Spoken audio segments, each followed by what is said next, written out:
Hello dear friends, कैसे हो आप लोग। आई होप कि आप लोग स्वस्थ और मस्त होंगे।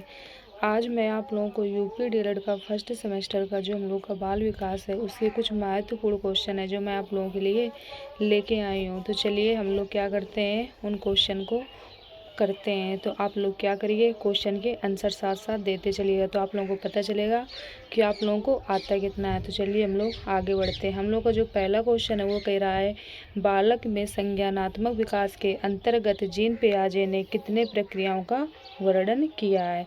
पहला कह रहा है 5, दूसरा कह रहा है 3, तीसरा कह रहा है 4 और जो चौथा है वो कह रहा है 2। तो इसका जो राइट आंसर है वो क्या हो जाएगा, तो इसका जो राइट आंसर है वो हो जाएगा 3।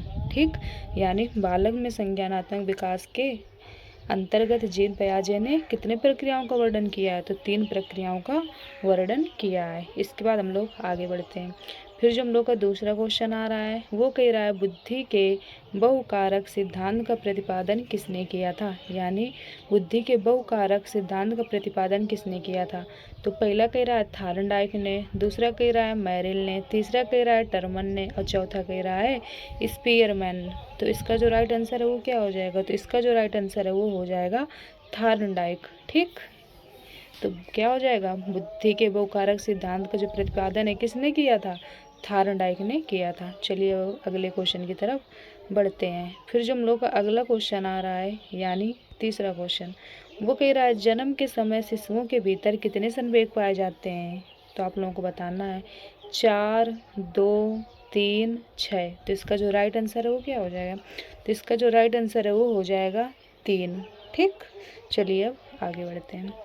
फिर जो हम लोग का अगला क्वेश्चन है वो कह रहा है, वाटसन ने प्राथमिक संवेगों के सिद्धांत के अंतर्गत शिशुओं के भीतर जन्म से विद्यमान कितने संवेगों को बताया है। तो इसमें पहला है 3, दूसरा कह रहा है 6, फिर कह रहा है 5, फिर कह रहा है 4। तो इसका जो राइट आंसर है वो क्या हो जाएगा, तो इसका जो राइट आंसर है वो हो जाएगा 3। ठीक, चलिए अब आगे बढ़ते हैं।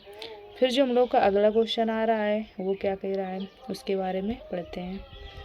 अगला क्वेश्चन कह रहा है, किस विषय कार्य अथवा स्थिति में अर्जित ज्ञान द्वारा अन्य किसी कार्य विषय अथवा परिस्थिति में लाभ प्राप्त करना ज्ञान कहलाता है। यानी अल्पकालिक स्मृति या दीर्घकालिक स्मृति या अधिगम, अंतरण या फिर अनुसरण। किसी विषय कार्य अथवा स्थिति में अर्जित ज्ञान द्वारा अन्य किसी कार्य विषय अथवा परिस्थिति में लाभ प्राप्त करना ज्ञान क्या कहलाता है। तो इसका जो राइट आंसर है वो क्या हो जाएगा, इसका जो राइट आंसर हो जाएगा अधिगम, अंतरण। ठीक, चलिए हम लोग अब आगे बढ़ते हैं।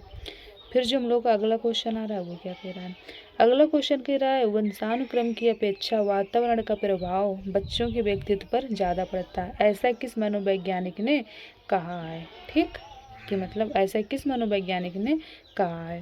तो पहले मनोवैज्ञानिक हैं फुले, दूसरे हैं वनसिफ, तीसरे हैं गार्ड और चौथे हैं कौन, कंडोल। तो इसका जो राइट आंसर है वो क्या हो जाएगा, तो इसका जो राइट आंसर है वो हो जाएगा फूले। ठीक, चलिए हम लोग आगे बढ़ते हैं। फिर जो हम लोग का अगला क्वेश्चन है वो कह रहा है, जनन द्रव्य में निरंतरता के नियम का प्रतिपादन किया था। यानी जनन द्रव्य के निरंतरता के नियम का प्रतिपादन किस मनोवैज्ञानिक ने किया था। पहला कह रहा है लैमार्क, दूसरा कह रहा है बीजमैन, तीसरा कह रहा है मेंडल और चौथा कह रहा है रॉस। तो इसका जो राइट आंसर है वो क्या हो जाएगा, तो इसका जो राइट आंसर है वो हो जाएगा बीजमैन। चलिए हम लोग अगले क्वेश्चन की तरफ बढ़ते हैं। अब अगला क्वेश्चन कह रहा है, जीन पियाजे ने बालक के संज्ञानात्मक विकास के कितनी अवस्थाओं का वर्णन किया है। यानी जो जीन पियाजे हैं इन्होंने कितनी बालक की अवस्थाएं बताई हैं, 2, 3, 4, 5। तो इसका जो राइट आंसर है वो क्या हो जाएगा, तो इसका जो राइट आंसर है वो हो जाएगा 4। चलिए हम लोग अब आगे बढ़ते हैं। अगला क्वेश्चन कह रहा है, स्प्रिंगर ने कितने प्रकार के व्यक्तित्व बताए हैं, 4, 6, 2, 5। तो इसका जो राइट आंसर है वो क्या हो जाएगा, तो इसका जो राइट आंसर है वो हो जाएगा 6। ठीक, चलिए हम लोग अब आगे बढ़ते हैं। फिर जो हम लोग का अगला क्वेश्चन है वो कह रहा है, TAT से व्यक्ति का कौन सा गुण मापा जाता है। पहला कह रहा है बुद्धि, दूसरा कह रहा है व्यक्तित्व, तीसरा कह रहा है अधिगम और चौथा कह रहा है प्रेरणा। तो इसका राइट आंसर क्या हो जाएगा, तो इसका जो राइट आंसर है वो हो जाएगा व्यक्तित्व। यानी TAT से क्या मापते हैं, व्यक्तित्व मापा जाता है।